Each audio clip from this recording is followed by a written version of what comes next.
Well, everyone, it's finally happened. I've gotten rid of Joe. Now all we have before us is an empty chair. And we will remember him in his goneness, in the way we remember him in his here-ness. How do I sound? Loud and clear. Hello, and welcome to Hellbent Live. My name is Jesse Doyle, and Joe Doyle is eventually coming back. He had to go turn the Wi-Fi off on literally everything else in the house because I forgot to do that. So Joe is handling that for me right now. City Boy is no longer with us. R.I.P. City Boy. You will be remembered, remembered. Let's all talk about our favorite memories about Joe. There was one time that Joe put the toilet seat down. Oh, this is my new host, Thomas Doyle. Thomas Doyle, everybody. You're going to knock that over. Oh, no, I am. And he's back. Welcome, welcome, welcome. Welcome to Hellbent Live. And this is our weekly live show right here on the Hellbent Holler YouTube channel, where we discuss all things ghosts and goblins, cryptids, Bigfoots, Dogmans, all of it. And it's pretty free form if you've not been here before. Most of you have been here, I'm sure. But it is pretty free form, and we love audience participation. And we love to hear what we call wild-ass theories. If you've got a wild-ass theory that's out of nowhere about any of these topics, put them in the chat. Let's start it out with WAP. Put it in all caps. We'll see it quicker if you put it as a super chat, but we can always get back to it if you don't. So if you've got a wild-ass theory about something we're talking about, we'll read your wild-ass theory because we like to hear those, don't we, Joe? Damn, that's not professional as hell. Good job. All Thank right, you, sir. good deal. Thank you. All right. Thank Real quick. Okie taking us out of the gate. Okie dokie. Out of the gate. Okie, my man. Thank you so much. Thank you so much. And then Chris Jackson back in our membership. We appreciate you, Chris. Hi, Chris. Chris was there once before. I either re-upped or rejoined. We appreciate you. We are community supported and doing all this stuff. This is how we avoid being taken for a ride by Big corporate Bigfoot. Big corporate Bigfoot. I've got to let him out. The house is ran. The wheels are off. The house is ran by cats. Really? The house is ran Come on, by buddy. cats. You're free. Go free. Get out of here. Jesus. Eventually, every Bigfoot cryptid paranormal show is just gonna be bedeviled by cats. That's all it's gonna be. What if? Here's a wild ass theory. What if cats have a secret directive to be controlled opposition? They're plants. They're in to try to cause chaos. Yes, and there is some sort of thing that was implanted in our brains to make us have an affinity for cats, where we love. He was in here crying to get out, and now he just literally broke the door down to Yeah, get back in. where Anyway. we have an affinity. Now, if you go into our Discord, if you're a member and you're in the Discord, you'll see that periodically there is just a deluge of cat pics that Cat come pics in. took it over for about 48 hours. Yeah, recently. it was pretty crazy. But what if there's something, wild ass theory here, what if there's something in our brains as people who are interested in Bigfoot that they implant? They use some microwave technology to shoot an idea into that little noggin of yours to make you have a weird affinity for cats, to where you're like, I just love cats. I want cats in my home, and I want them in my bed, and I want to feed them when they scream at me. And, and you just want to spend thousands of dollars at the vet keeping them alive. On the subject of Discord, if you are a channel member, we appreciate you. We have a members Discord. Now we're doing a little Discord cleanup, and we have messaged a few of you via email and then commented on your stuff. But if you remember a member of the Discord and a current channel member, and you were accidentally kicked from the Discord during the cleanup, we had a bunch of inactive members there. We had some people that shouldn't be in. I'm still getting the handle of Discord. I didn't even know we had an announcement channel until Scribe told me about it today. A huge shout out to Scribe for really putting some order to the Discord, because we had no idea how it worked or what devilry it was. Yeah, so still getting used to it. So if you are a member in good standing and you were on the Discord, reach out to us via email. hellbentholler@gmail.com. We'll just need to verify your channel stuff. Make sure you are who you say you are. do some DNA testing, take some blood, standard stuff. But we'll get you back. Perhaps some scat samples. Yes, indeed.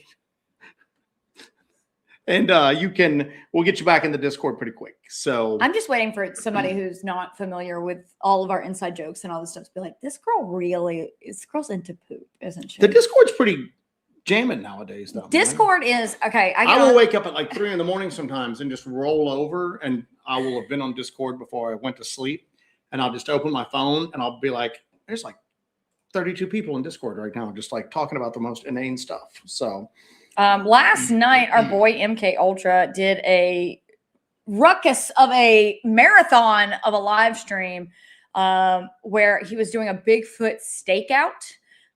If you guys were in there, I know a lot of you guys were in there, but I'm going to put a link to his channel in here. And I want you guys, if you are not already, to go and subscribe. We're trying to get our boy MK to 1,000 subscribers, and we're trying to do it with the quickness. I'm going to stick that in here right now. Playing his video. You see that? There we go. He is currently at 498, and that's unacceptable. So we want to get him. We want to get our boy over the hill there. We're going to try to get him to 1,000 subs as quickly as we can. So if you, as a personal favor to Joseph and I, go and sub to right here. Where's that channel? There it is. YouTube.com/Strange Backcountry with MK Ultra. Go subscribe to that and let's get him to 1,000 and then share his channel. What he does is different from what we do. He has a bus. He goes out into these hotspots and he pretty much becomes one with the forest and lives amongst the Bigfoot people. No, he does stakeouts with his bus, and it's an ever-evolving project, but we want to make sure that he does well with this and everything, because he helped us with a lot of our projects and everything. One of which is the LBL project that I am in the thick of editing. I am so excited for you guys to see this LBL documentary. And right now, the projected release date looks like it's in mid-April. So it's coming soon, y'all. You can slowly watch Jessie go crazier and crazier over the next week and a half. Because not only am I out there with one man, I'm out there with 3 men. And now she's got to edit it all. And now I've got to edit it all. There's a lot of farts that happen that I was completely unaware of. That you got to edit out. Those things happen. Out. Yeah. So. Hope Arising wants to know we have a PayPal link, and I don't know what it is. All right. I'm really good at spending the money. Yeah. I'm not really good at fundraising. Don't have that down pat yet. I'm good at spending. I'm going to pull that up. I'm good at spending it, but I'm not good at the other part of it, unfortunately. You know what I'm saying? So that's like some people had asked for like our Amazon wish list, and I was going, oh no, it's only expensive. Oh no, it's only expensive things. I'm not putting that up. I don't want to. All right, I'm putting that in the chat right now. It is paypal.me/Hellbent Holler, or this link right here. So if you're interested in shooting something over there through other means, that is perfect. Go into the thermal fund. To the thermal fund. Yeah. So we're excited about that. We're excited about the LBL release. We've got some really cool audio in there. We did so many investigations for that. I'm going through all of those right now. We did a couple of investigations that were insanely cool. I'm really excited about some of this audio that you guys get to hear. And I want to really show you guys, some of the really cool stuff that we experience in the LBL and the LBL that we know and love. We want to share that experience with you guys. I know that it's not really looked at in a real cool cinematic way very often. Mm-hmm. Small Town Monsters did a great job with Dogman territory, and we're kind of following up with this, and it's going to kind of wipe the slate and be a good jumping off point for the future of LBL expeditions from the Hellbent Holler team. Truck and Jake was in the membership once before. I guess you rejoined. Thank you so much, man. We appreciate it greatly. Thank you, Jake. We appreciate it greatly. And Booberry, wrong Booberry quote, both Bigfoot and Dogman lose to murder. I've never met a more murder slug person. Hold on. He goes, it'll get diverted to the SD card fund once SD card prices hit the moon. We go through SD cards. We've had them like corrupted, wiped out. The Samsung told me the one we sent in got hit with a magnetic field. And SD card prices are insane. I talked about this on the Discord last night. and you are right. I pulled a little bit of money and saw a couple of micro SD cards. They had 2 of them that were about half price, and they were legit SD cards. And then went ahead and grabbed another one for our main cam because the prices are shooting up. Sony, big ass Sony that does big ass Sony, that, baby. you know, electronics like Giant, they're not making SD cards anymore. They're having too much troubles like sourcing, you know, the materials to make them. And they're not going to spin their wheels on stuff. It's So big ass Sony after all. The SD cards are going to get real difficult. Coming up also, today's the last day of March. It's March 31st. So that means tomorrow is April Fool's Day. So everybody hang on to your hats for that one. Coming up this April as well is the Tennessee Cryptid Camp Out. I think there's still a couple tickets left because they had a couple of last minute cancellations. But not many. But it's going to be a lot of fun. Joe and I are going to be there. We've got a lot of hellbenders coming. It's going to be a heavy hellbender situation. So we are super excited about that. We're getting everything prepped up for that as well. And it was weird too because I felt weird like shilling for this because it is a paid outing thing. You know what I'm saying? And then I saw some of the prices that people pay for like a day. There's one that's $1,200 for a day and a half. And I'm just going, this basically is covering like expenses for like the Tennessee Wildman guys. So it'll be cool. And it'll be it's in an active Bigfoot hotspot where they've had some activity. They've had a lot of activity before. So if this helps anybody make a decision, if you guys want to just pull the trigger and go, it is in. Truck and Jake asked for the link. You got the link? You got a link for it? Pin link. Get a link. Oh, there's the link. There's the link. This is located in the is it Middle Tennessee? Is that what they say? We were going to go scout it beforehand, and then we agreed to do 4 movies. To do 4 movies after that. And then we were like, all right, we're not getting out there. We're not scouting anything. So guess what? We're going in blind, man. We're going to go in blind, but it'll be great. We're doing it live. But here's the deal. We do that sometimes in research areas anyway. We'll sometimes go. There was a recent investigation we did where we were experimenting with that technique where we actually, now I'll talk about the previous time we did this that was notable too, but we went out super late. Normally when we do, and when we go out and we investigate an area, we'll be out there, we'll do some day scouting, we'll go out there, we'll be out there for a long period of time, but there's always a day scouting component to it where we know where everything is. We know kind of, okay, we have hazards here. We got a feel for the forest. We got a baseline for where we are. And then we'll do a night investigation. But recently we went out at 12 o'clock is when we got out there. And then we got out of the forest like almost into the morning. So, and we did that one. And that was a really interesting thing. And I've got some footage of that I'll be sharing with everybody soon. But the last time that we did that was notable. We've tried it a couple of times up to this point, but the last time we did that was notable was in the dark corner when, and this is one of my favorite things that you talk about, when we got that thermal of whatever it looks like, an upright figure next to a tree, and you always describe it as the naked hillbilly. I waffle a bunch of stuff because I'm not sure, and it's not me trying to like play it safe. It's just because generally I'm not. Like when we catch weird vocalizations, they're weird. They don't match up to like any normal wildlife, but I didn't see what made the vocalization. So I can't say, sometimes I'll go for the sake of argument, let's say, or, you know, let's just have some conjecture. We caught Bigfoot audio, maybe blah, blah, blah. But that thermal that you're talking about was either Bigfoot or there was a naked 7-foot tall hillbilly.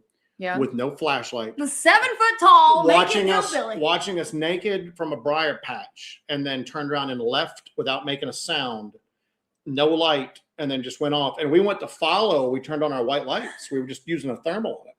We turned on our white lights, and I'm like, we can't go into that. We're gonna we'll bleed out inside of like 10 feet. Jesus. I'm telling you, it was rough stuff. And so there's your option. Don't you understand? We're going to bleed out chasing this naked hillbilly. Or a giant naked dude who just doesn't care about brambles, doesn't need a light to traverse through the woods at night, and can move completely silent. Yeah. But that was the last time. That was a notable instance where we went out there and some stuff happened. We've been out there and done this experiment before, and nothing happened. But you never know. You never know. You got to keep throwing darts at the board until you hit something. But yeah, so we're going to be going up into this area for the Tennessee Cryptid Camp Out. And this is what, 4 days? 4 days? Yeah, it's going to be cool. But here's the thing. During the day, we're going to be doing a lot of stuff out in the woods. We're going to do some night operations. We're going to use some of the equipment, and we're going to just hang out. That's the most important thing, is we're going to have a fire at the end of the night every night. We're going to probably eat some hot dogs, sit around a fire, and you get all of this in person. Can you imagine? In person. They're going to find out that I'm actually 7 feet tall. 7 feet tall? Yep. I'm 10. Chris Jackson, thank you for that, my friend. Actually, SD cards are secured. It's going to the thermal fund now. And it will also be my birthday that week. Oh, you're telling people. Well, it's already out there. Oh, it's already out there. I guess we mentioned that in the past. Birthday week. It is my birthday week. So come and hang out. He's going to be 28. I chose to spend my birthday. Damn, LW. I'm spending it with LW Marshall. Yeah. LW will be there, the host of Paranormal Palaver podcast. He's going to be there with us at the Cryptid Camp Out. Looks like you're going to be rubbing LW's feet for your birthday. Every night, it looks like now after that. So thank you, LW. We appreciate you, buddy. Thank you.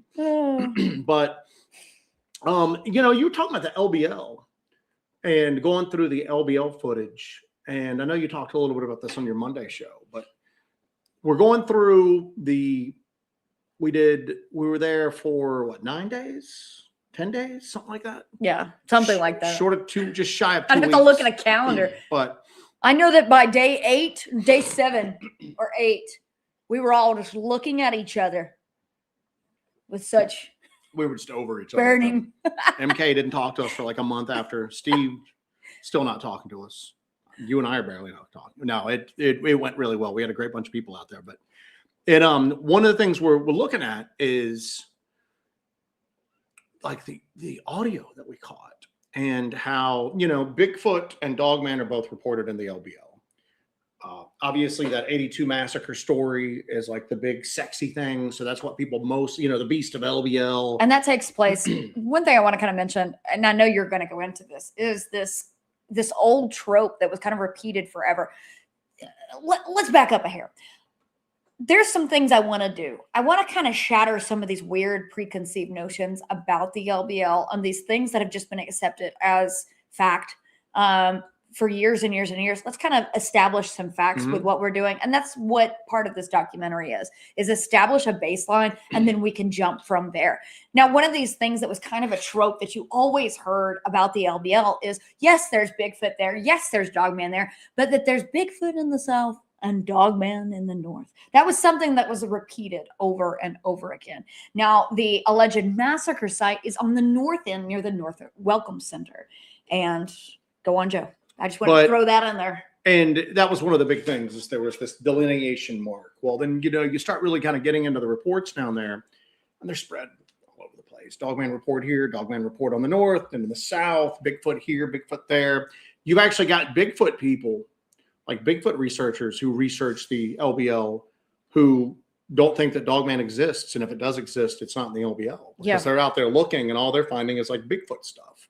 So we were going through some of the vocalization. But you could always say too, just for the sake of argument, that if you are already going in with the opinion that Dogman doesn't exist, and you go in there and you see some things that look like some sort of evidence of a cryptid, wouldn't you have that bias already inside of you that this is Bigfoot because Dogman is ridiculous and doesn't exist? Well, that's always the thing that I think when people go, well, there's so many Bigfoot reports and there's so few Dogman reports. And I'm going, well,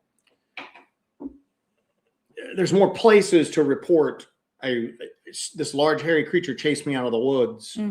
Bigfoot is like really into the national, like, you know, like subconscious.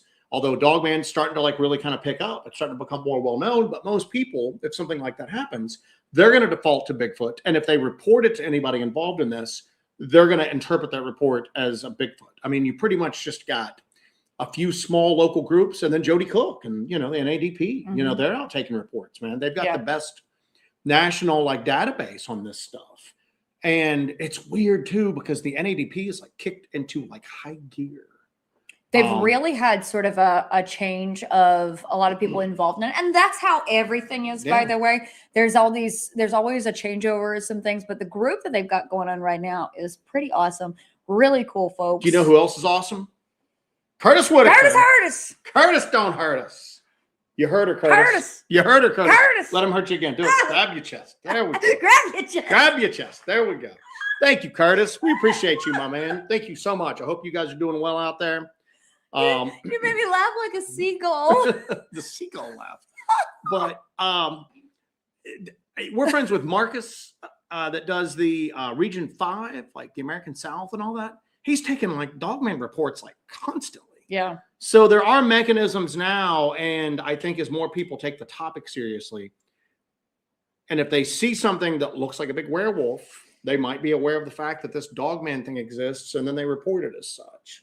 So, but I think a lot of times they were reported as like Bigfoot, and I think that kind of like blurs the line with people as far as like the distribution. And I don't want to say population because I don't know if these are like living, breathing things, but I think for the topic tonight, we're going to treat them as such. We're going to treat them as like, because I'm on the fence as far as Bigfoot is what Bigfoot is. Okay. I go back and forth. And I always go, I'm standing in that position because I'm out there actually looking, and I'm out at actually, well, we haven't had like a Class A sighting yet of like a Sasquatch. Hopefully that's down the line. But based upon the stuff we experience, I go back and forth on what Bigfoot is. Yeah. Dogman, you can't be certain of anything in this. The science is settled, Joseph. But I just, for the sake of the argument tonight, we're going to talk about like Dogman as if it was a flesh and blood, living, eating, breathing, scatting type of entity. I'm listening. Even if it's maybe from somewhere else, if it's been tampered with, if it's got some other abilities and everything like that. But I think that the stigma that was around, because even Bigfoot people, there's more and more getting like open to it as they talk to very credible witnesses themselves. But in the past, that was something that a lot of Bigfoot people were afraid to discuss because of the ridicule that came along with it. Yeah. I mean, we were very hesitant. We made fun of it when we first started talking because it's a crazy idea. Werewolves, I'm having a hard enough time with big ape men, and now you're telling me that like werewolves are running around. That's like a bridge too far, man. But more and more people are becoming open to it. And I think that you're starting to see that maybe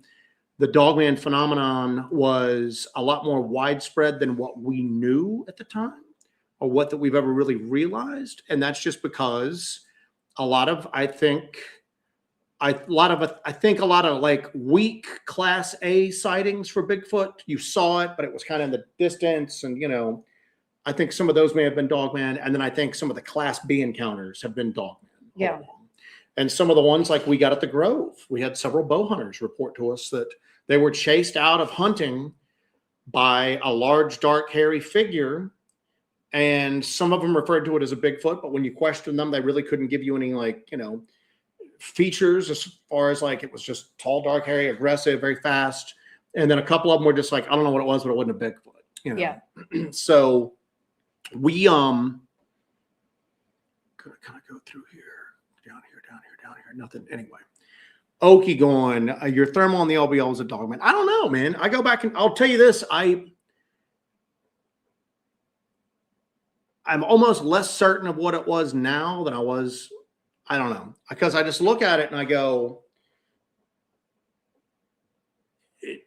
we just got the outline, and it's got like, it's broken up with like foliage in front of it, but you can see the ears, and then it seems to move, and you see an eye and all that.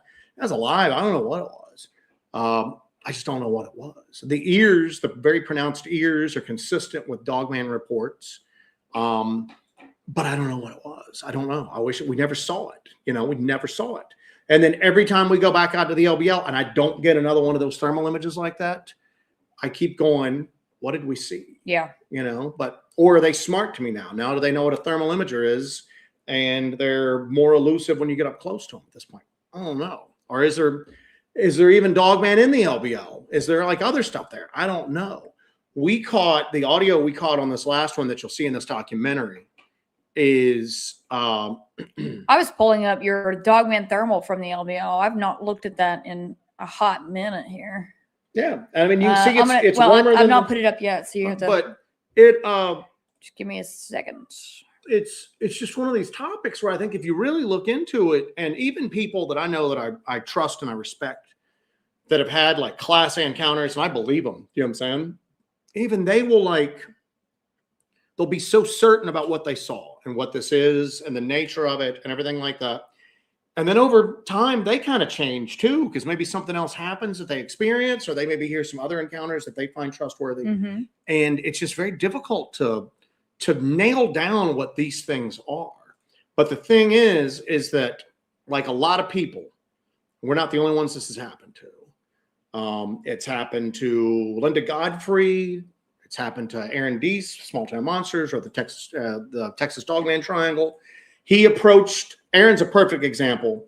I didn't know Linda Godfrey personally, but I know Aaron personally. And Aaron's like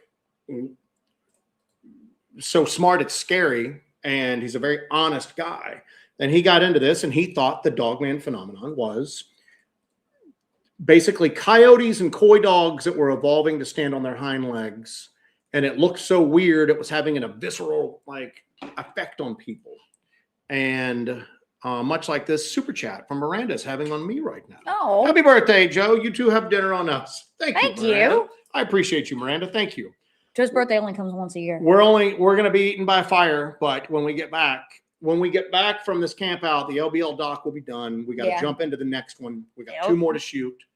Still trying to figure out what that 4th one's going to be. And then one day I'll get a honeymoon. One day you're going to get a honeymoon after this. I do have the Dogman image that you got on the thermal. Would you like me to put that up? Yeah, give me a second. Okay, go ahead.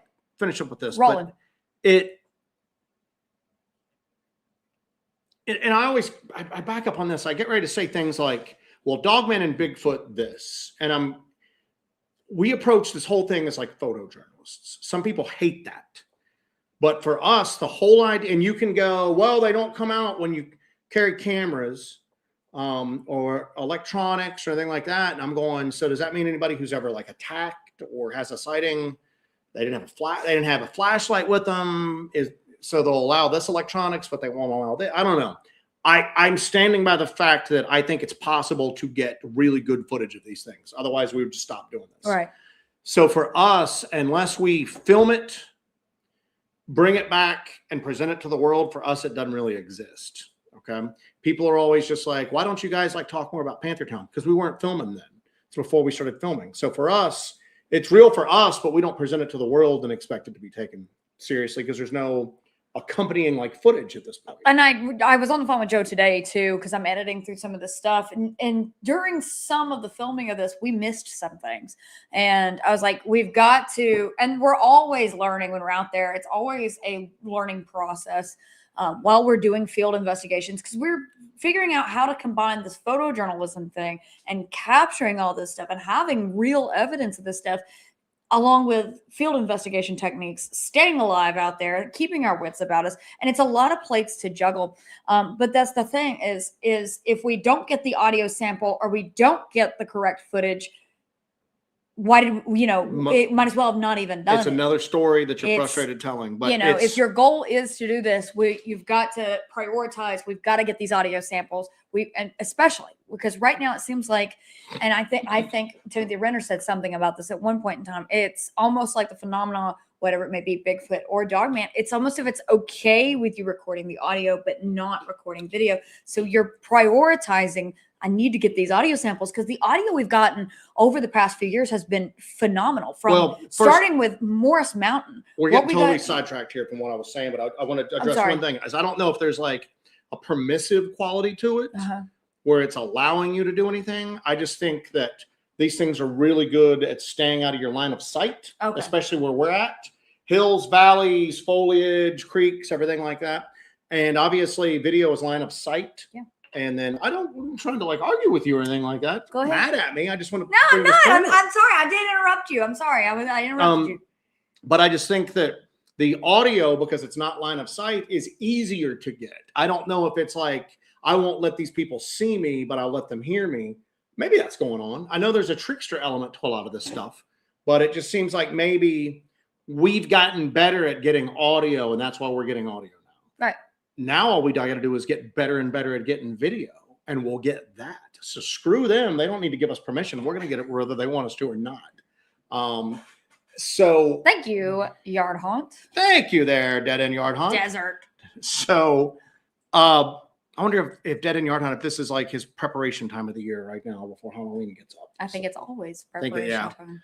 So what I'm going to say tonight is as we talk about this subject, I just always catch myself going, I can't speak in absolutes. You just can't speak in absolutes on this stuff.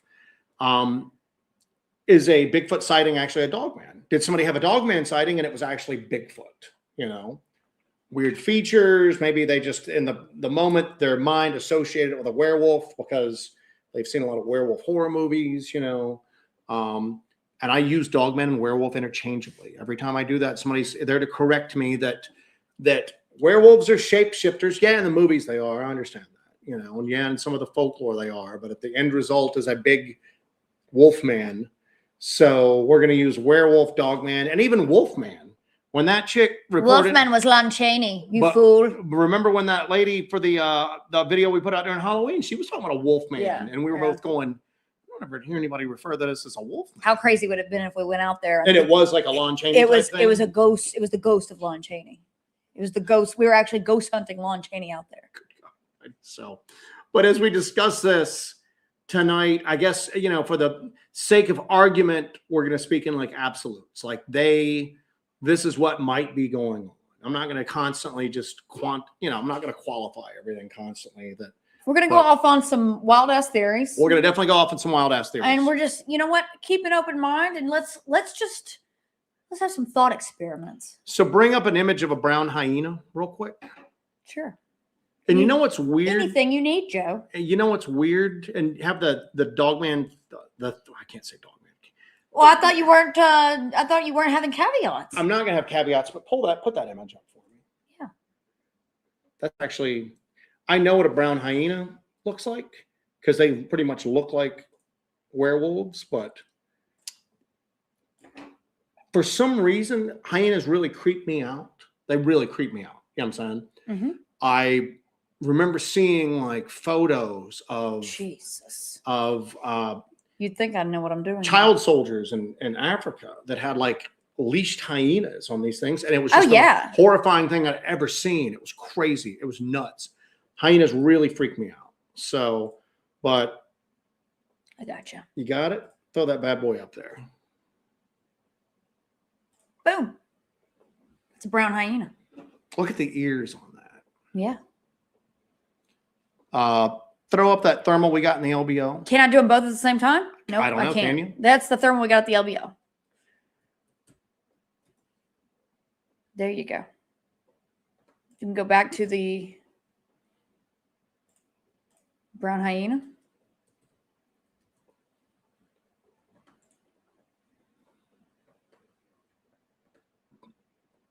It'd pull up the hyena again. Pull up the thermal again. I hate to have you keep doing that. Oh, it's fine. Look at the shoulder. Yeah. That's pretty damn close. Well, let's go back to the hyena again. Let's just look at that thermal again. Well, one of the things about dogman, and we're just going to let's just go everywhere tonight with it. One of the things about dogman is that for Bigfoot, there's things in the fossil record. Okay. Maybe not Gigantopithecus. I think but maybe there's other like hominid species. You know what I'm saying? You've heard people say that it's Paranthropus. Maybe Bigfoot is an evolved Paranthropus that's just much larger than the remains that we've been able to find, fossil remains. Couldn't remember the word fossil. Remember the word Paranthropus, but I can't remember the word fossil. And such is life. And that's one of the things that people always bring up about dogman, that it's impossible. And there is a thing called Dinocruda. I don't know if I'm pronouncing that right. And it's basically an extinct, like it's either a true hyena or it's an adjacent species to hyena, but they're like terrifying. And that was one of the things that I always thought was a good candidate for dogman, if dogman was basically a relic species from something that was existed once before. Can I bring up an image? Can I do that? Yeah. What do you want? Here. So open image in new tab. Open image in new tab. You're doing so good. Look at me. Now you're going to go. We're learning. To this. Share. Where's share at? Here? Oh, I got to add you a little thing here because Here, actually, you just did. you cannot because you cannot present or you cannot present. See where I'm at Show on the me- hierarchy here? Tell me what you want. Right there. Okay. So, but Dinocrucia it was larger than a modern man, carnivorous. And modern hyenas are freaking terrifying. You know what I'm saying? And this is much, much larger than and I know that this particular illustrator that did a lot of these, it's debatable, but this gives you a rough size of what it is. It's a tiny image that you But have selected. that's a very good. That's an all right. You can kind of see that. That. That looks all right.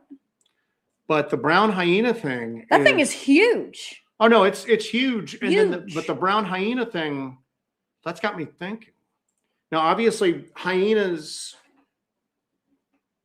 We were just trying to go after anything with ears like that, and we ruled out coyote, dog. My favorite deer, out the bear. box suggestion you had was like kangaroo. Kangaroo was what we looked at to see if there were any like escaped kangaroos from any local zoos through there or anything, or if anybody had seen a kangaroo in the LBL.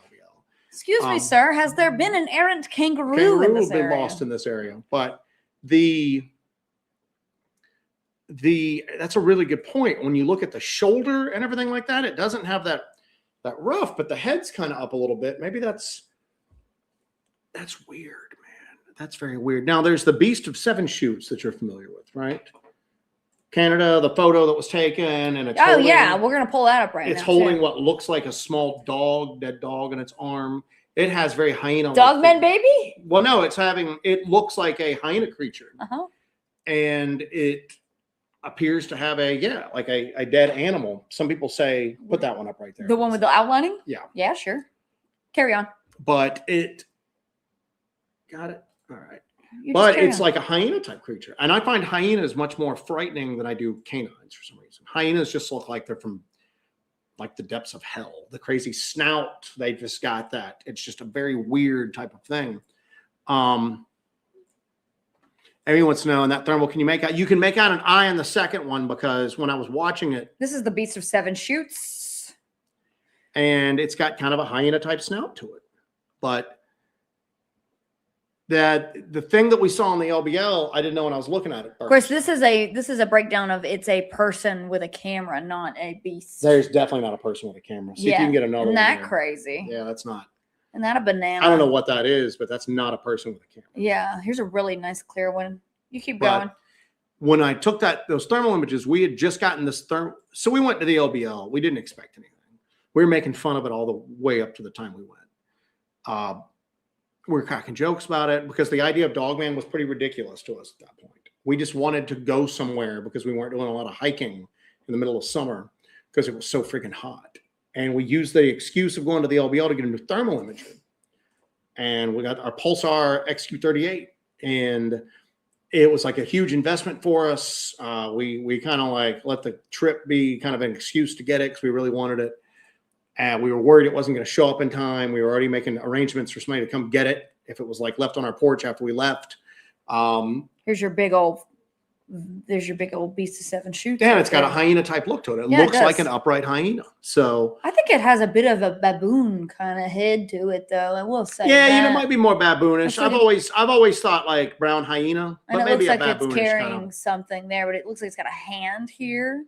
Yeah, you can see it's got this hand situation here, but I think it's got a bit of a baboonish look to it. But dare I say, we were out there and we were using this thermal, and it was so hot that when you saw things like silhouetted against the ground, like we were looking, there's a power line cut there, and there were the 82 massacre spots, where it supposedly happened. So power line cut. And we were looking at deer, and you could barely, you could see them, but they were very faint because the ground was about as hot as they were. It wasn't until they hit the crest of the hill and they were like silhouetted against the night sky that you could really see them. And we're just taking photos, messing around with this thing. And then we went out, we're on foot, the forest goes quiet, we're scanning around. Jesse's hearing some stuff behind us. She's watching that. I'm scanning. I see this thing and I stop and I'm just looking at it. And I didn't instantly go, oh, we got a dog, man. I'm just like, what the hell am I looking at here?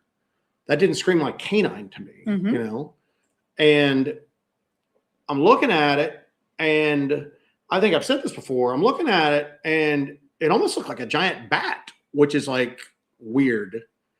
I don't think I would go back to the LBL if there's like man-sized bats running around out there. But if you've got upright canine, so that I'm okay with. I have both thermals. There's actually 2 thermal images that were captured during that excursion out there, and I have both of them here because Amy said something about, does it look like there's an eye in that? So what's interesting about this thermal, somebody said that they don't get to see this thermal enough. They have to go through the video. We don't have this available everywhere. We don't really put it out a lot because I don't know what we got. I don't know. It's interesting, and we got this in an area known for dogman activity. Yeah. But here's the deal. We've never been able to catch it again. So and we're out there we've got more thermals now. So this is the first one, and that's the second one. So you've got kind of a change here. But yeah, and the other one you kind of see a little dot there where that one branch is, as if it's kind of tilting its head back a little bit. Yeah. And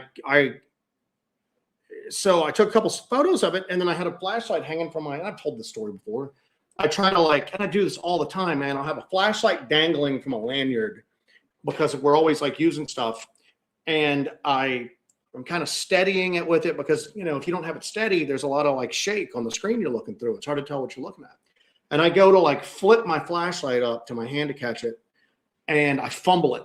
I do it like a 1,000 times, but I'm kind of like, we're hearing something behind us. The woods are quiet. I'm looking at something. I don't know what the hell it is. I try to catch my flashlight. I fumble it, and then there's just nothing there. I don't see anything with the flashlight. Look back at the thermal. It's gone.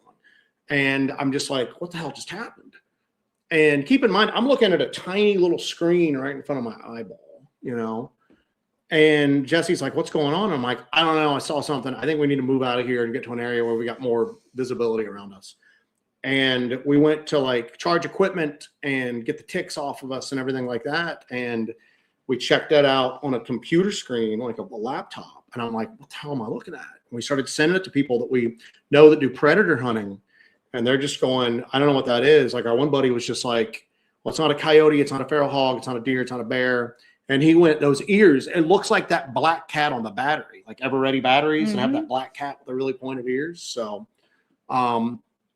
and yeah, there was a drop off. We didn't know that you're seeing the top half of it because there's a drop off there. And if you ADP follows up with definitely tall. When Joe went and got where it was, it could have been taller than him. And we all know how tall Joe is. He's the tallest man in cryptozoology. So, we went back the next day and you got into that dry creek bed. And this was kind of our first foray into running into the theory that these things are using these dry creek beds and these dry ravines or these mines, these collapsed mines and everything as modes, like means of transportation, that they're using these to get from one place to another and remain completely undetected, because that was our first instance of really seeing that happen to where it was there and then it was gone. And that's because it went down and it was able to travel that dry creek bed for for whatever distance and get away from us. And you never saw it again after that night. And Moondog's in here. Dinopithecus is the other one that I always think is a good precursor animal for a dogman. And that's like a giant baboon. That's like terrible. That's even more frightening than the giant hyena is.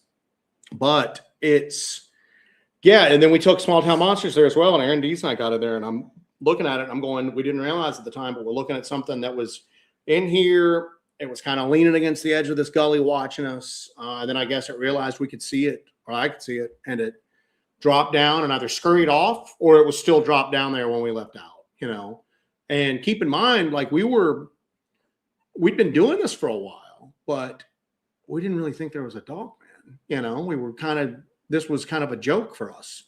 And then I even then didn't know what I was looking at, but I knew it was big and alive, very quiet. It was observing us quietly, and then it disappeared. Now we'd probably just run up there. You know Yeah. what I'm saying? You know, and you'd hear the sound of our chest rigs unzipping, and we'd run up there to see what it is. But at the time, I didn't think, You gotta wow. figure out, is that zipper from the chest? I rig? didn't know what I was. I didn't go. I think I just saw Dogman. That never occurred to me. I wasn't prepared for those giant, like, It pointed was a ears. moment of flabbergastery. Oh no, I was believe. flabbergasted, man. I was flabbergasted. So, and Booberry's got a good point. Well, hold on. Save this comment from Sploot. We'll go back to that because that kind of ties into some other stuff. Dogman sightings that look like hyena, not the typical dogman. Yeah, and it Wasn't there a period of time where there were these types of dogmen? There was like these charts that were making the charts were like a rounds? big thing for a while. There was charts of like Bigfoot types, There and were Bigfoot. there was a types. period of time where there were all of these like type charts, Yes. type A, type Z, you know what I'm saying? And but they had like types of dogmen, and people were referring to these random they weren't even 3A, cohesive. 4, you know. And people were like, well, clearly that was a type 7-6 reticuli, you know. I'm not even going to try to pronounce that Aztec name. Zoloichquental. Let's go for it. Zoloichquental dogs are similar looking, plus they are considered psychopomps in the Mayan religion. I'll let you type that down real quick, or write that will. down for me real quick. Yeah.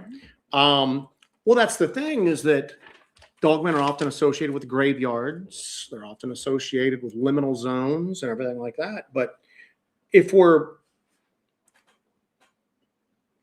started off talking about how we're at the LBL and we hear this audio. We hear audio in one area that sounds damn near close to what we heard in Morris Mountain. Yes. So much so that there's even a part where I look at, we've got MK and Steve with us, and we go, we're really glad we got you guys with us, because otherwise people would think we just pumped this audio in because it sounds so close to Morris Mountain. And that doesn't sound canine to me. That doesn't sound dogmanish to me. And we even had some discussion afterwards going, are there even dogmen here? Is it just Bigfoot here?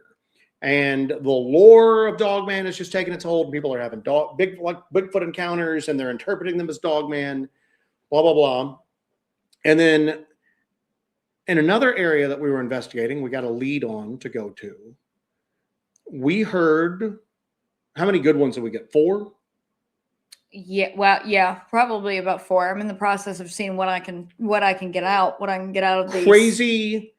At the time, I think I had described it as that's some werewolf-ish. That's some werewolf in London. Oh type. yeah, those. Yeah, I think I got 4. I think we got 4 of those that are pretty solid, and they're really solid, which is what's cool.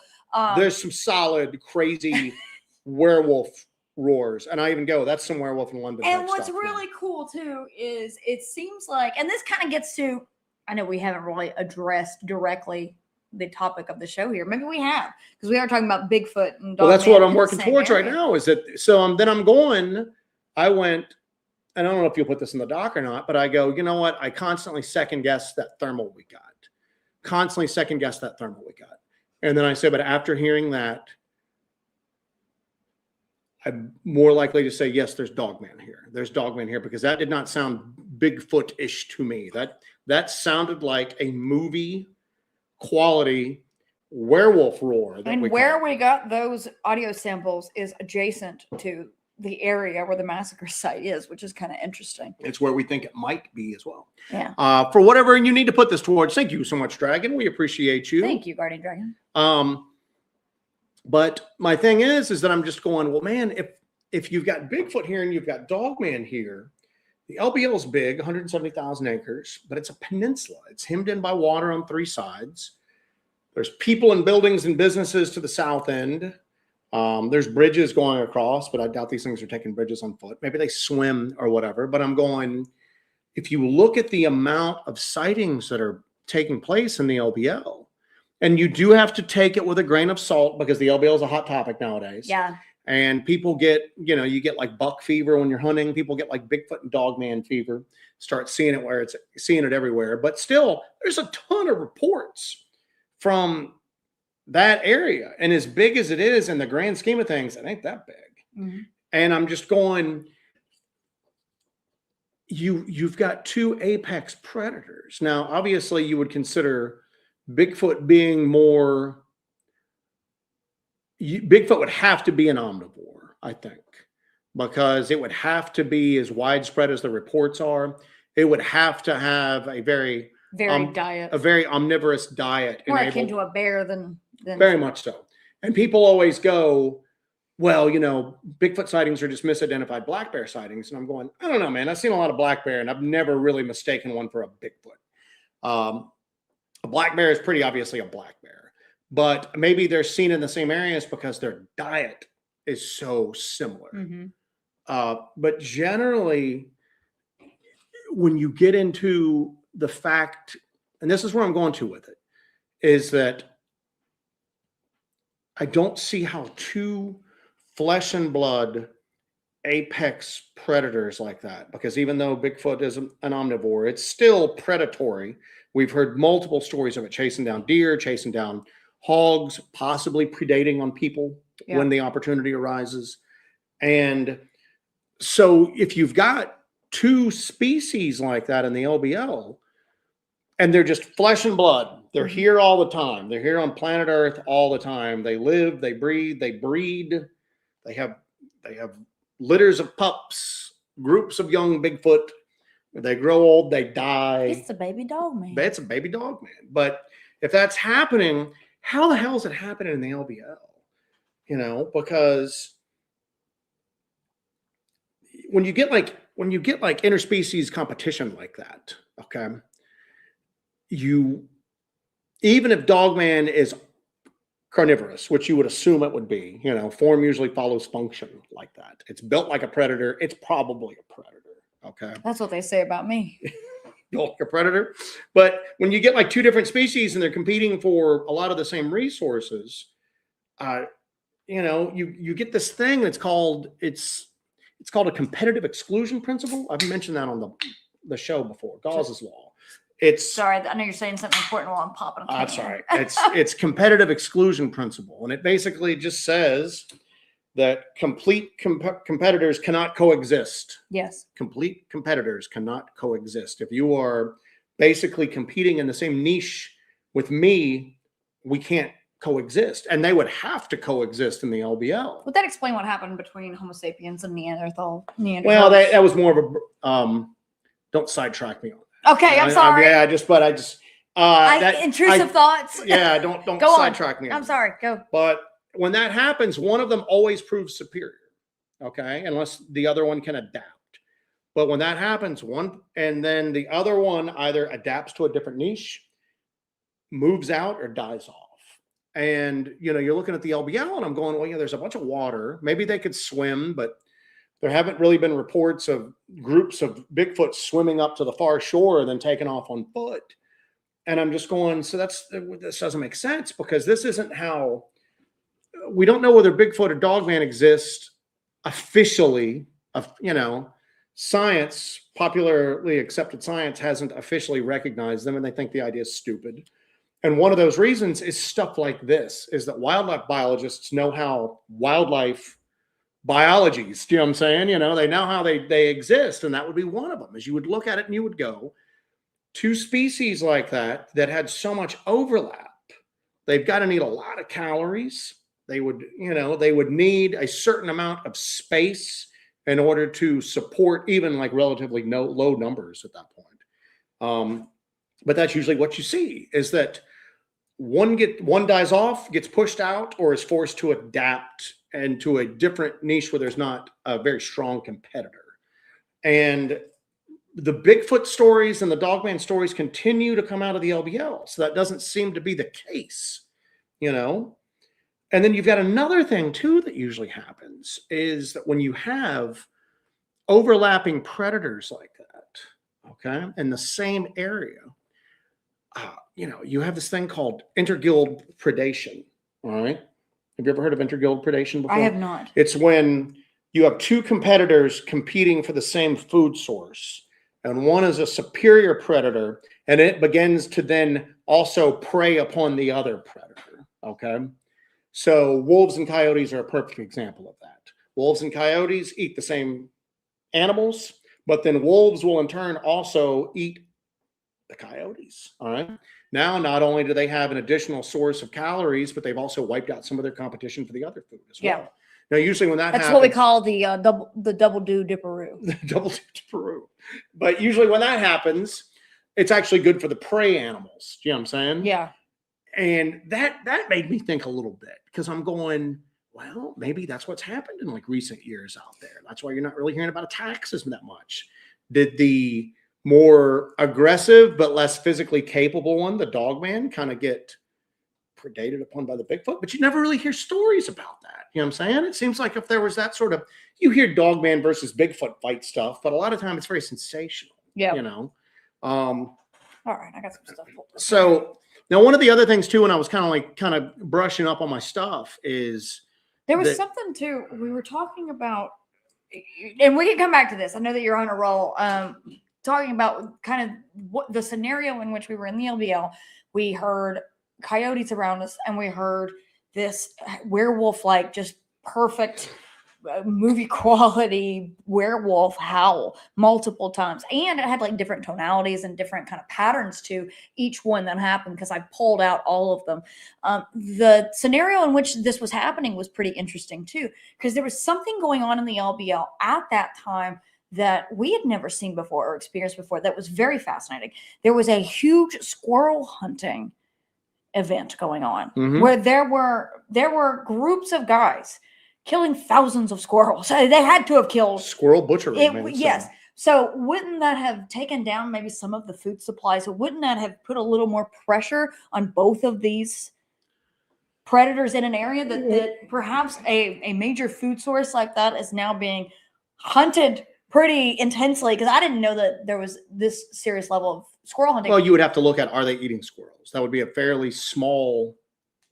I mean, it's possible. I'm assuming they eat. Do you eat grapes? I mean, that's a small little morsel. But the thing that's very interesting about that, what Jesse's talking about, is that we were in an open area, and there's woods to either side of us, and we're hearing what are obviously 2 packs of coyotes behind us, and then we're hearing these werewolf calls in front of us, and the coyotes will yip yip yip yip, make coyote noises, and then this thing sounds off, and the coyotes are moving further back, but still kind of like the little mouthy dude who's like trying to like leave a fight. His girlfriend's pushing him back, and he's still mouthing off, but he's still moving down. You're lucky she's here. Yeah, that's kind of what it sounded like. And I'm literally going, we're witnessing 2 predators here, and this is competitive exclusion. These things are predators, and they're out hunting, but they don't want anything to do with this. So they're ceding this area to it. They're moving back from an area that they were in and hunting because they can't compete with this thing. And I'm going, this is fascinating. I mean, we've heard coyote calls that seem to be answering something in, where were we at when we heard that? Georgia. In Laurel Creek. Remember that? We heard that a couple times up there. Yeah, and we speculated, was there some sort of working together situation? Well, the big vocalizations we heard up there definitely sounded like Bigfoot. Yeah. This did not sound anything like any Bigfoot calls. This sounded large and pissed off and canine. But we were watching it, and I'm going, this kind of makes sense. Like from a biological standpoint, there's two groups of small predators and one very, very large dominant apex predator. If that's what this is, we're hearing. And these dudes and behind us are going, they're getting out of its area. They're ceding that territory to it to hunt in because they can't compete. We're going to go back over here at that point. And when that thing moved off that we were hearing vocalized, the coyotes came back. We heard the coyotes. We were going, coyotes are getting freaking close. The coyotes weren't scared of us in the slightest, but they got the hell out of Dodge when whatever was like vocalizing was like in front of us. So I don't know, man. It's so weird. And one of the other things too that I was thinking about is there's a thing called like interference competition that you'll see when there's multiple predators working in an area, okay, competing for the same resources. Sometimes it's as blatant as they'll fight each other, and then the winner gets to like get whatever resources they're going over at that point. Other times they more subtly interfere with each other. Okay. Maybe if your food source is dependent upon squirrels, for example, Okay, just to pull this out of my rear. Your competitor might drive the squirrels out of the area in order to like limit your success and hoping that you'll leave without a fight. Sabotage you. Well, because like predators don't want to fight each other. Right. You might win a fight as a wolf against a deer. Even then you might get hurt. But another wolf's another story. Even if you win, you may be too hurt to continue to hunt and survive, and it may be deadly for you after all. And there's no urgent care for the dog man. No urgent care for the dog man. So Ray had asked if we knew about the La Lechuza legend. Miguel from Sasquatch Theory had reported seeing one in his recent episodes. No, I mean, I'm familiar with it. We've never had any sightings in our area that I know about. We do have sightings of owls before we have very, very intense nights out in the woods. Before we experience or capture really crazy evidence, it seems like we have these moments where we have owl spottings and sightings, but I don't think that's a La Lechuza thing or anything like that. It's just, it seems like it happens. And I've noticed that. You remember we were headed down into Blackthorn that one night and a giant owl just almost hit our truck when we were going down in there. And that was a wild night. I think that was the night of the shot in the dark that occurred. Well, thank you for that, Ray. We appreciate it. Thank you, Ray. But we're hearing that and I'm going, all right, now this is kind of making sense, at least from a dogman coyote standpoint. Okay. They're not complete predators. One is obviously going, we're getting out of here. We're going to let this thing hunt and then we'll come back in when it's gone. Okay. But that's not a complete competition between the two, you know? And you would think that there would be a Sasquatch and a dogman, very large bipedal predatory creatures, one maybe omnivorous, one exists in packs, one exists in, you know, small family units supposedly, or solitary. Although, you know, you don't really read a lot about dogman packs. You'll hear occasionally like a small group, 2 or 3, but you don't really hear about like large numbers in like a pack. Yeah, it seems very solitary. The Palmyra account that was that Vermont, I think somebody on the channel now, where the people were on the farmhouse and there was the pack outside. They called the cops, everything like that. That was a pack. That was a large group. And I think there was a report where there were like pups saying. I hate calling them pups. I feel weird saying that. Pups. But you would expect there to be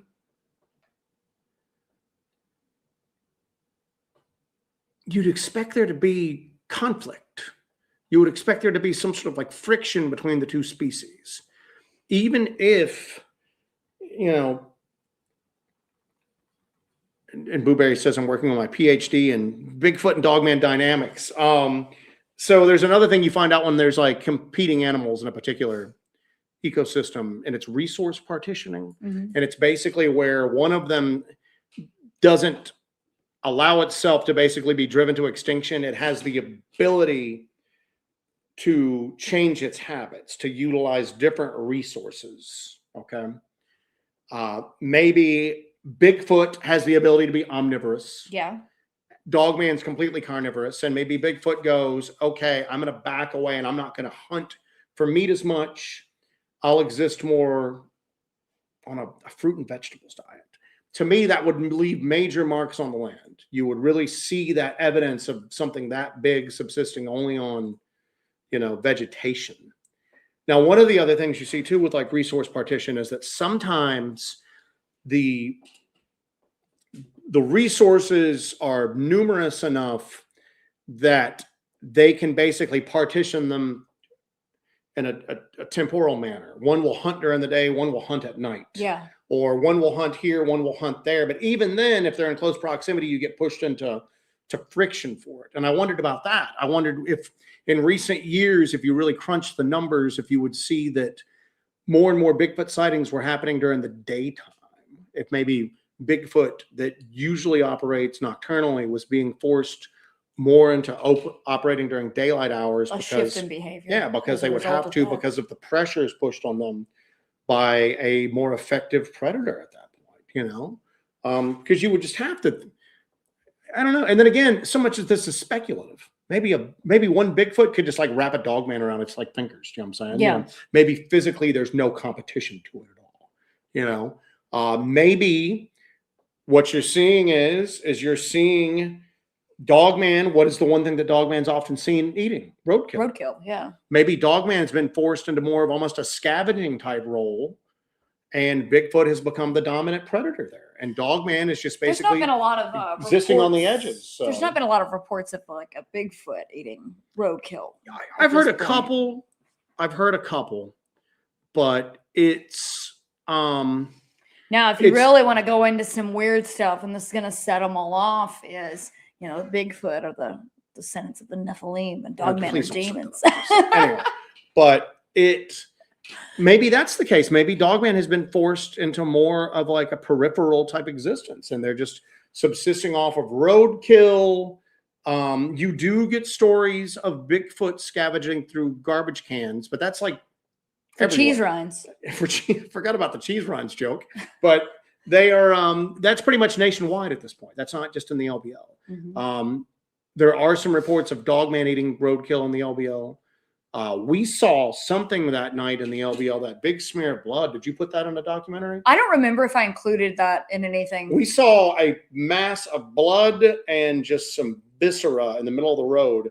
It looked as if a deer had gotten maybe hit by a car, is what we first thought. But then there's a bloody drag mark, and I'm talking drag, and that it was drug. It wasn't picked up and carried. It was dragged across the pavement and then into where the grass was, and then you could see it go into the brush, and we're just standing there going. And it was gruesome. It was absolutely gruesome. And we had just been through there, not even 10 minutes earlier. We had come through there and we went up a bit, turned around and came back, and it wasn't there. It was a fresh, giant, just smattering of blood, and something had been dragged off. So it's not like there was a deer carcass laying there for a while and eventually something picked at it or dragged it off into the ditch or anything. It had just happened. Something had just happened. And it was just, it was absolutely gruesome. It didn't appear that a deer was hit and then kind of limped along the way. It was a lot of blood. Yeah. And we were just parked in the road because there wasn't anywhere to pull over there. And we're going, we're not going to follow whatever dragged this bloody corpse in here right now and just leave our car on the side of the road here. And we went back like the next day and looked around, and the grass had kind of popped back up. You couldn't really see the drag mark. Sorry, I left my car in the road, officer. I was following this murder scene here. So that's where I'm at right now, is that either one of them has been, if both of them are existing there and they're both flesh and blood, one of them has been forced into a secondary role in the other one. The other one has achieved dominance somehow. Mm-hmm. Or you're dealing with one that is basically flesh and blood and the other one's not. And there's no competition for resources because one of them doesn't need the resources to live. Maybe it feeds when it's here, but it's not always here, like the Dogman. Maybe the Dogman eats when it's here, but it's not here all the time. And it's seen in the LBL more often than a lot of places, but it's just not there all the time. I know there's a couple reports of people seeing like female dog ladies with pups and everything like that. Does it not feel weird saying that? It does feel weird. It feels very weird. It's got a weird, I don't like it. I don't like it. No, sir, I don't like it. I don't like it one bit. But it's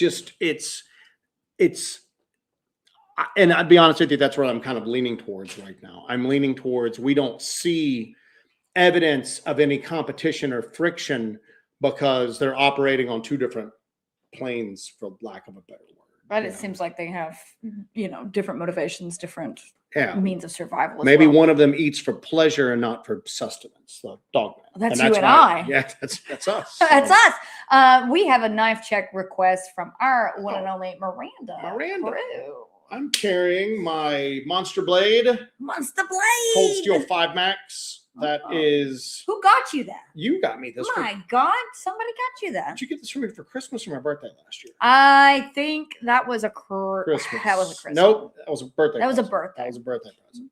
So I got my Cold Steel 5 Max. It is a beast. It is not a very lightweight knife, but you could chop a tree down with it. That's what. Literally, because I've used it to chop down a small tree before. So you get a little choke up down here at the bottom, and it's got a pretty insane weight to it. So, all right. Well, everybody, I've got a cold steel as well. I've got an 80-10. I think I showed this recently, but I don't care because I love tanto blades and I like beefy knives. Look at that big old fat clip on that guy. Joe got a heck of a deal on this.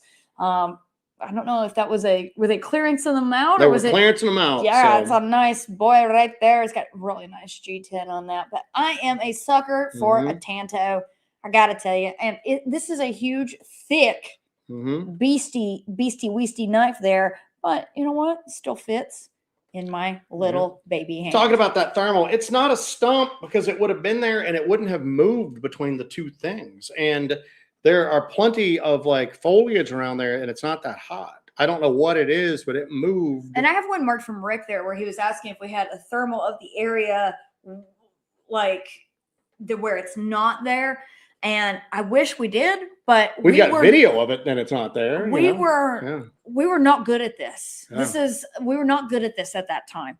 And I don't think I have any of those files left. Well, no, you've got perfect balls. You have video footage of the next day. I have video footage of us going there, and there's nothing there that looks like that. Yeah. And I mean, literally the next day. But I wonder if I've got some of the thermal stuff. I'll have to dig. Yeah. I'll dig and see. Yeah. But yeah, like now we would have like everything ready to go, like right there, you know, because we've learned how to organize everything a little better. Because we went to the exact spot and found the spot where it was at and looked at it, and there's nothing there. He was asking for a thermal image. Oh yeah, I understand that. Yeah.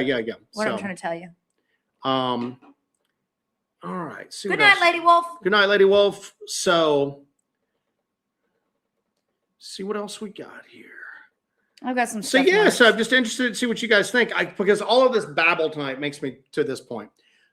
I don't think that Dogman. I'm on the fence with Bigfoot. I could be swayed either way depending on what happens to me, because I've experienced stuff that makes me go, if this is Bigfoot, Bigfoot is not of this world. It's something weird going on. And then I've had other moments where I go, good night, Sarge, as well. Night, Sarge. I go, maybe it is. It's a pretty big area out here. And if you were really just evolved to stay hidden, maybe it could be like a breeding population. I go back and forth. Dogman, this is one of these things that I start rolling around in my head and I just go, no, Dogman's not a like a relic population of some holdover from before the Ice Age. It's not maybe it's like breeding somewhere and maybe occasionally here, but it's not from here, you know? Yeah. It's not going to sleep under a bush tonight if it doesn't want to. It's coming and going from this world reality, like whatever, maybe not. You would assume it would have to be at will. I always use that line. You don't see them popping out in Times Square 5 p.m. on a Friday, you know? Obviously, it would have to be an intelligently kind of directed thing, but there's something else going on here about the Dogman. I'm far more open to crazy Dogman theories. It's demonic. It's completely supernatural. It's whatever. I'm just going, it might be. You know what I'm saying? It very well might be. So, all right. What else you got here? I got some stuff marked on there. Our buddy Amy. Thick knives for the win. Thick boys. I like a big old thick knife. Thick boy. Thick boy. What knife would Joe use hand to hand with a Dogman? Going out like Billy and Predator style, man. My cold steel Trailmaster. Really? Yeah, that thing's like, that's the most effective like knife I have as far as like, you know. For some reason I thought it'd be that RMJ maybe. Cold steel's got more length to it. You know what I'm saying? So you're more of a yeah. Get a little distance. Could have been MK and a cat mask. Could have been MK and a cat mask. What if MK has been Dogman the whole time? What if MK for like years, even before we knew him, has just been like following us, pretending to be all kinds of out there cryptids. making crazy calls, you know, doing all of that stuff. So anyway, I would hear frogs at weird times. Our buddy South Carolina 007, give the members in Discord a heads up if you decide to vest some edged items. I'm a Spyderco and Cold Steel fan. I might have to get this thermal, to be honest with you. I might have to. We usually have knives coming and going out of our lives because I always say I don't play golf and I don't even really collect knives like I used to. This is kind of taken over on everything at this point. Bonnie Blue had gone, there's your 4th documentary, Paranormal Ghost Hunting. Get Heather Moser to join y'all in some old cemeteries. the ghost stuff doesn't like do well for like us or small town I monsters. don't know. I think the ghost stuff's pretty. I don't, because that's a whole other genre of people that don't pay attention to anything that we do. You know, like the whole ghost hunting world is a world all its own, and it seems like those people don't want to cross over into the cryptid world. Can you blame them?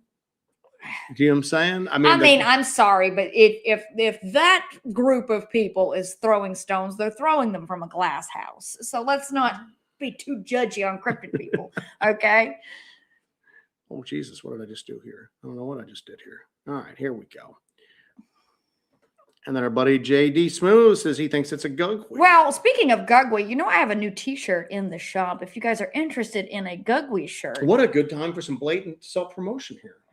Or I'm sorry. If we don't promote ourselves, who's going to promote us? So, well, I hate to tell you this, but that's just how it be. All right, guys, I got a new shirt in the shop. It's gugwe. It will eat your face. This is a dare rip. I've wanted to do this shirt for a long time, and everybody kept bringing up gugwees, and I thought it was awesome. So, gugwe, it will eat your face. There is the link for that shirt if you are interested in getting yourself a gugwe shirt. Some gugwe threads. Gugwe threads. Carry on. Carry on. So, all right. Let's see what else we got. Everybody loving the new shirt. So I'm interested to see what you guys think, man. I mean, obviously, opinions on this sort of stuff you can't prove hardly anything, you know, but you can look at some secondary type stuff like this. And you can kind of relate it to things that we can prove, things that we do know. How do animals that we do know of interact? What are some features of these relationships that they have in the wild? And how can you apply those to these creatures? There's a reason why like a lot of like mainstream scientists don't take this subject seriously, because there are things going on outside the realm of science, but there's a lot of stuff that goes on that's within the realm of science. Okay. One of which being 8 or 9 foot tall ape people running around a small peninsula, grand scheme of things, small. They would leave marks on the land. Yeah. They would leave, you would be able to go into an area and go, wow, there's a lot of this particular vegetation being eaten, or I'm finding a huge increase in feral hog and deer kills and everything like that.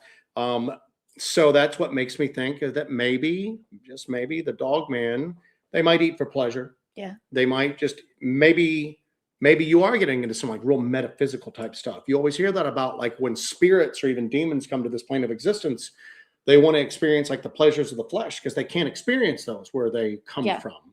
They don't feel things. They don't eat. They don't, the 7 deadly sins and all of that jazz. Maybe when they come here, eating is one of the things they want to do. They write novels about some of that stuff. Exactly right. Michael, the sexy Bigfoot stuff. Horny Dogman. Horny Dogman. Michael Tobar, our man. We appreciate you. Thank you, Jesse and Joe. Thank you, Michael. You are awesome. Thank you so much, Michael. We appreciate it. And our buddy Marcus Aurelius. I was talking to Marcus just the other day. It would be fun to see you do a return to New Orleans ghost hunting night. We would become the ghosts. We would probably become the ghosts. That's something down the road to do. That would be pretty cool. I think as the channel gets bigger and we get like more recognition, because that's such a double-edged sword, is that you get better known in this, you get like weirdos like attaching to you and becoming very obsessed with you. We definitely have that. We got that in spades. But then you also get like recognized and like new doors open for you. Yeah. So maybe we might get to a point where we could like ghost hunt somewhere kind of famous in New Orleans, in Nolans. All right, let's see what else we got here. Oh, we're coming up on the hour. I think we are. So yeah, you guys let me know what you guys think. I mean, to me, and again, I just want to reiterate that. LBL, if there's Bigfoot, if there's Dogman, I think for me, the dynamic that's going on there, the environmental impact and everything like that would lead me to believe, if anything, Bigfoot is flesh and blood, Dogman's something else. Yeah. You know what I'm saying? And you know what? Here's the deal. Maybe Bigfoot, and this is way out in left field, it's total conjecture. Maybe Bigfoot's just as weirded out about Dogman as we are. Maybe they have stories where they go, I saw one of those things again, you know. And when you say that, I just imagine them going, ugh, Dogman. Ugh, what the hell? Ugh. Bah. All right, let's see what else we got here. Let's just kind of go. I saw him eat a dead armadillo. Can you believe that stuff? Mm-hmm. What a freak. Oki's got a good one. Dogman's pure spirit, Bigfoot a hybrid. Possibly. You know what I'm saying? Very possibly so. And let's see. Full moon tonight.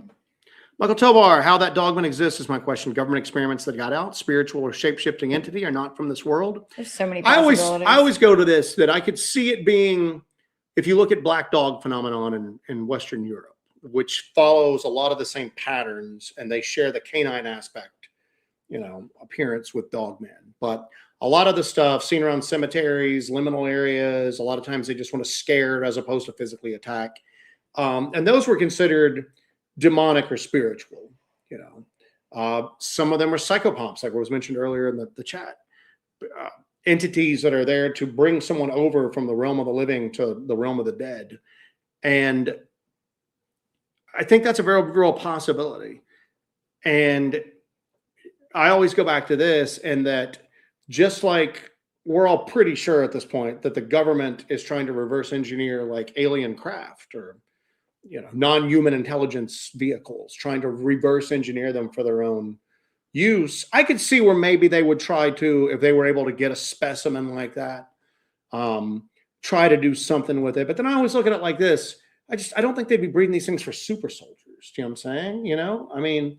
And then do what? Just keep them in a big pen in case World War III broke out, and you got to have them at the ready. So you're breeding them as super soldiers, but then if you follow the 82 massacre lore, soldiers killed this one, it just seems like I could see them maybe doing it just to do it. Some Ireland of Dr. Moreau type stuff, just to see if there'd be any like advantage in learning how it operated on a certain level, if we could maybe use it. But I always go back to that as being the least likely. Yeah. And if it was happening, I don't think it's happening everywhere. And it doesn't explain all of the sightings that are out there for it. So that's a little too popcorn movie. That is a little too popcorn movie. So Marcus asking, is there a lot of land to roam for both species outside the LBL? Used to be a lot. It's getting developed just like everywhere else is. Oh, now. Yeah. It's getting developed. I mean, there's stuff going on the opposite shoreline now. Because, it's a lake. You have people building lake houses. That we were over at Kentucky State Pen. We were across from Kentucky State Pen. We were in the LBL, and you can see Kentucky State Penitentiary across the lake from there. And we're looking, and there's like luxury lake homes next to Kentucky State Penitentiary. And I was like, it's lakefront property, Straven the Strange put this up earlier, but I want to refocus on that. We definitely heard some things not coexisting in the LBL. Yeah. And again, it was just definite as this. 2 obvious coyote packs sounding like coyotes. Going nuts. They couldn't be any more coyote-like than they were.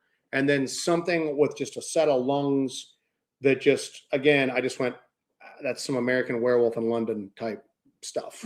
That's crazy. And the coyotes reacted to it. They were kind of challenging over their shoulders as they moved further away. And then when this left, they came up, and I was even going, these coyotes are about ready to just come right up on us. They had like zero fear of us whatsoever.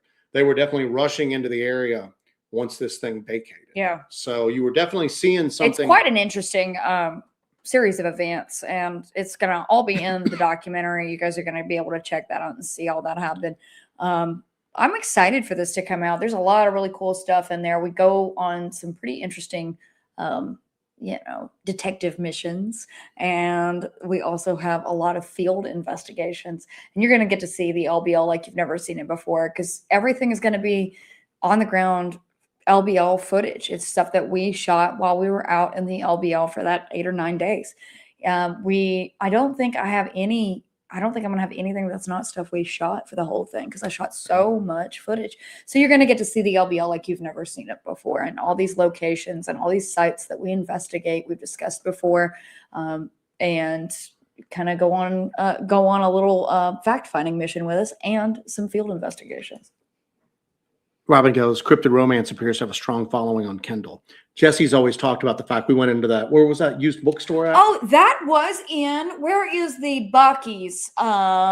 Where is that? Everything's always determined in a relation to Buc-ee's. So where is that Buc-ee's? Is it Crossville, Tennessee?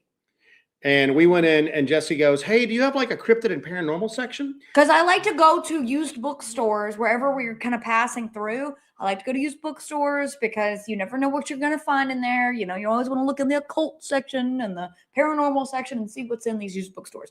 So Jesse goes, do you have one? And lady goes, "Oh yeah, it's that." Oh, it's huge. It's yes. that back wall back there. And then Jesse walks back there, and she walks back up and comes up and goes, "Those are all like spooky romance books. Do you have like any like?" Now, I did not say those are spooky romance books. What did you call them? I said those are horny Bigfoot books. Horny Bigfoot books. Those are horny Bigfoot books. And she's like, "Do you have any like real kind of like books on like Bigfoot and the paranormal?" And the lady was basically just like, "There are real books on the Bigfoot." There was a flabbergastery on her part. She was just going, "This is my entire exposure to this world." But do you remember? But I knew as soon as, oh yes, we've got those. And then she gave me that look of judgment as if I'm looking for that type of reading material. And yeah, exactly. We were thinking she was thinking we were just like cryptid weirdos. No, she thought we were like horny cryptid weirdos. Pervs, for God's sakes. But yeah, apparently that's a huge genre of things. Alita, thank you so much for that. Alita. We appreciate you. Thank you. And you know, on the subject of that, like horny Bigfoot books, like the Bigfoot and Dogman erotica, was it Lethal Weapon 3 or 4 that they thought that like Roger was like a corrupt cop because he had all this money all of a sudden, and they thought he was on the take, and it turned out his wife. This is a thing? Yeah, it was in one of the Lethal Weapon movies. It turned out his wife was writing like erotica novels under like a pseudonym, and he didn't want to admit to anybody that his wife, because she was like the new hot. She was writing like the movie version of like 50 Shades of Grey. It was like a cultural thing about how dirty it was, how naughty. And that's how they were making all this money. You've not taken me to that Lethal Weapon yet. No, but what we're going to do is that eventually, if all of a sudden you see us showing up with like all sorts of really nice gear and furs and like diamonds and stuff like that, and then you go, let me check Amazon and see if there's a new author of horny Bigfoot books. It's making Desi Joyle. Desi Joyle. Desi Joyle is doing it up. They'll never suspect Desi Joyle. Yeah, Murtaugh's wife. This is the reason why the family was rich. They thought he was on the take from like drug lords. So anyway, all right. All right, folks, we're wrapping it up. All right. This was a show all over the damn place tonight. I had an outline and everything. And what's funny is it's Sloppy Joe night too. It is Sloppy Joe night. Joe was sloppy. So all right. But yeah, that's going to be coming up. We've got the LBL doc coming out. It'll be on the Small Town Monsters Network for a while. And then probably going off streaming after that. So see it when it's on that, or get a physical copy of it, or a bought copy of it. I don't know. But we're doing the camp out. Again, if you guys are looking to do that camp out, come out and join us. We got a couple tickets left. Yep. As far as I know, they may already be gone. Also, make sure you go over to MK's YouTube channel and subscribe. If you're not subscribed already, we're going to try to get him to 1,000 subscribers with the quickness. Michael Tovar is like, I think that was Lethal Weapon 4 with Jet Li. That might have been it. So, but if we're doing the camp out, if you decide you want to do the camp out, let us know. When is the camp out? Let me pull that up. I have the Dogman types, by the way. Booberry posted them in the Discord, and I saved them for us to see. But we can save that for another day. And let me reiterate this again: if you are a current member and you want to be in the Discord, or we're in the process of cleaning it up, and if you haven't like commented and you've just been lurking there and you're a member, you have every right to do that. That's cool. We want you to be a part of it and everything like that. But it's just while we're booting people that we think are like maybe inactive accounts or whatnot, if you accidentally get booted. So the camp out is April 13th through Friday, April 17th. Don't flip out. Just email us, hellbentholler@gmail.com. We'll get like your YouTube name and everything like that, and we'll take care of it. Okay. So we'll get you in there. It'll be good. Yes. So, but MK is going to be streaming tomorrow night. New location and new tactic. All right. Cool. 8630 asks, when is the new LBL documentary coming? We're looking at mid to late April. Yeah. So it'll be right around the corner for it at that point. We'll have it out by the time we are at Lake Barkley Beast Fest. So that'll be awesome. Yep. We're looking forward to Lake Barkley Beast Fest. If you guys have not checked that out, we're going to be speaking at that in November. And then November that's 13th it for us. Maybe. Yeah. For the foreseeable future. We are not doing Smoky Mountain Bigfoot. We're not doing anything like that. Yeah, we're not. We'd love to, but we just don't have time. We got to work, kids. Got to work, kids. We got to hunt some monsters. Got to get some monster hunting going on. So, all right, you guys have a good night. All right, Thank guys, you all so much.